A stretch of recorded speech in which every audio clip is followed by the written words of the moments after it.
No solo son los fantasmas ni los demonios quienes deberían quitarnos el sueño, sino los monstruos que sonríen frente a una cámara y firman decretos con manos manchadas de sangre invisible.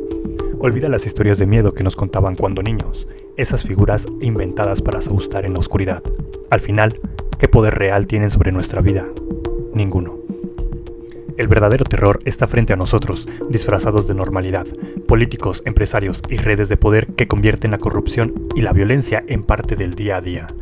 No se trata de imaginar espectros, sino de atrevernos a reconocerlos bajo la luz pública. El falso Mesías y el ataque a la soberanía. En mayo del 2021, días antes de las elecciones intermedias y prestigiosas de la revista británica The Economist, lanzó un golpe mediático que resonó en todo el país. Su portada, titulada El falso Mesías de México, mostraba una caricatura del presidente Andrés Manuel López Obrador, flanqueado por soldados y rodeado de instalaciones petroleras. El artículo principal, los votantes deberían frenar al presidente hambriento de poder de México, acusaba a AMLO de debilitar las instituciones democráticas y de representar un peligro para la democracia. Esta publicación no fue vista por algunos como una simple crítica, sino como un movimiento calculado. Se interpretó como un mensaje directo a la élite globalista, de los poderes fáticos que dictan la agencia mundial y que, supuestamente, se sentían amenazados por un líder que buscaba retomar el control de los recursos y la soberanía del país.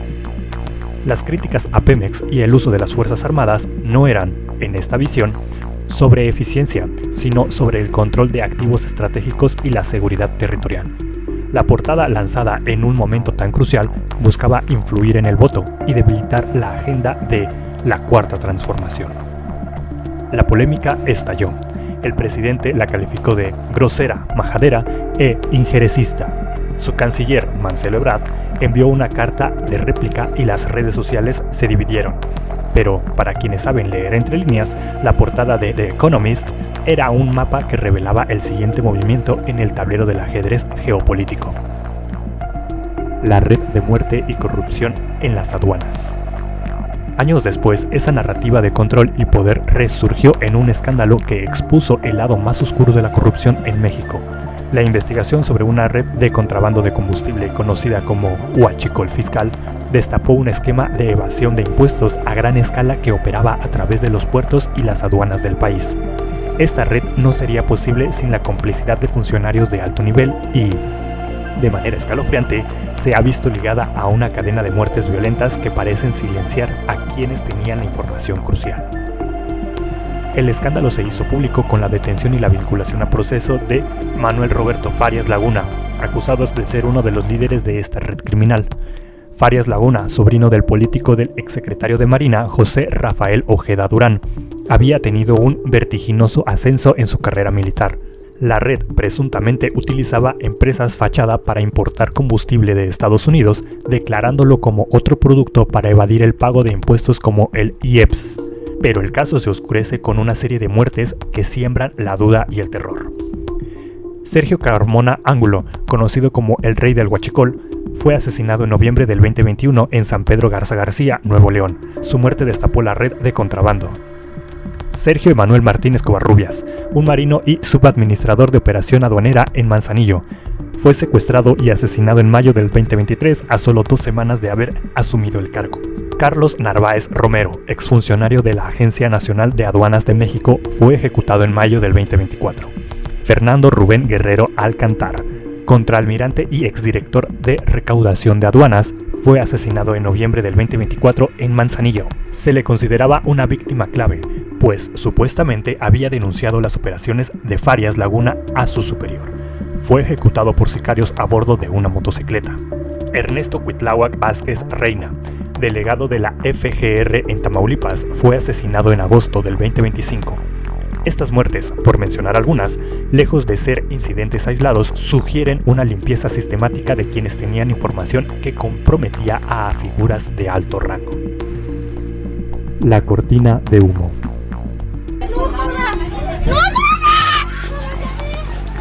Está el agua. Esa no va para qué para cargar, güey. Un bebé en brazos quemado y su mamá. Y la atención pública se desvió de manera dramática. Un trágico accidente en la Ciudad de México capturó las portadas y los noticieros: la explosión de una pipa de gas en el puente de la Concordia en Iztapalapa. La pipa, perteneciente de la transportadora Silsa, una filial del grupo Tomsa, un conglomerado gasero con un largo historial de irregularidades. Las primeras investigaciones de la ASEA revelaron que la unidad no tenía un seguro de responsabilidad civil vigente, pero más allá de este grave fallo, la empresa y su matriz han sido acusadas en el pasado de prácticas monopólicas, presuntos vínculos con tomas clandestinas y accidentes previos. Esta tragedia tan visible y emotiva se convirtió en una perfecta cortina de humo al mover el foco de atención del intrincado esquema de corrupción en las aduanas y los asesinatos de los marinos. El debate público se centró en la negligencia de la empresa y las fallas de seguridad del transporte de gas. La indignación se dirigió a un villano corporativo, con un historial de corrupción, permitiendo que el gobierno señalara a un mal actor en la iniciativa privada. Esta teoría sugiere que el gobierno preferiría lidiar con la crisis del accidente que con las acusaciones de corrupción sistemática y asesinatos que involucraron a figuras de alto rango en las instituciones de seguridad y defensa del país. Es una táctica que muchos han visto antes, la de desviar la mirada de una ciudadanía de un problema grande y complejo hacia una crisis más visible y fácil de explicar. No se trata de una verdad absoluta, sino de una teoría que los puntos de la Marina que, si se comprueba, expone un nivel de control y un poder que va más allá de lo que la mayoría de la gente podría imaginar. Un eco de lo que algunos vieron en eventos como los atentados del 9/11 en Estados Unidos, donde la tragedia masiva fue el punto de partida para cambios geopolíticos y el inicio de un control mucho mayor. Los verdaderos monstruos no se esconden bajo la cama, se visten de traje y se mueven en los hilos del poder, y si no estás atento, podrías ser una de sus víctimas sin siquiera saberlo. Hay diversas líneas de investigación que se están realizando. En el lugar de los hechos trabajan nuestras áreas periciales en materia de criminalística, de química, de incendios, de explosiones y muy importante también nuestros peritos en tránsito terrestre. Se preguntaba sobre el tema de exceso de velocidad. Efectivamente, esa es una de las líneas de investigación. Estamos próximos a concluir los primeros peritajes que tienen que ver con esto y la información preliminar que tenemos hasta ahora es que es probable que haya habido exceso de velocidad. Sí, no ha habido un contacto